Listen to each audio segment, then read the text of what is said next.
बातमी आहे पंढरपुरातून। पंढरपुरात शेतकरी संघटनेने लोटांगण आंदोलन केलेलं आहे। मंदिर समितीच्या गैरकारभाराची चौकशी करा या मागणीसाठी हे आंदोलन करण्यात आलं। चौकशीनंतर समिती बरखास्त करण्याची मागणी ही आंदोलनाद्वारे करण्यात आली आहे।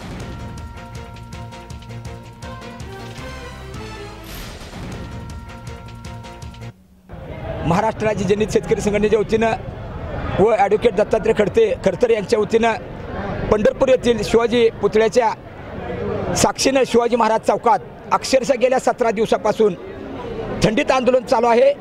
परंतु याची अद्याप कुठलीही संबंधित अधिकारी पालकमंत्र्यांनी राज्याचे मुख्यमंत्र्यांनी दखल घेतलेली नाही। अक्षरशः विठ्ठल मंदिरामध्ये भ्रष्टाचार चालू आहे। ओरिजिनल सोन्याच्या ठिकाणी पितळेचं सोनं दाखवून कितीतरी किलोचं सोन्याचा भ्रष्टाचार झालेला आहे। गेल्या 17 दिवसापासून छत्रपती शिवाजी महाराज चौक पंढरपूर येथे बेमुदत धरणे आंदोलन सुरू आहे। एकीकडे उत्तर काशीमध्ये राम मंदिराचा एक जल्लोष सुरू आहे, संपूर्ण देशभरामध्ये आनंदमय वातावरण आहे।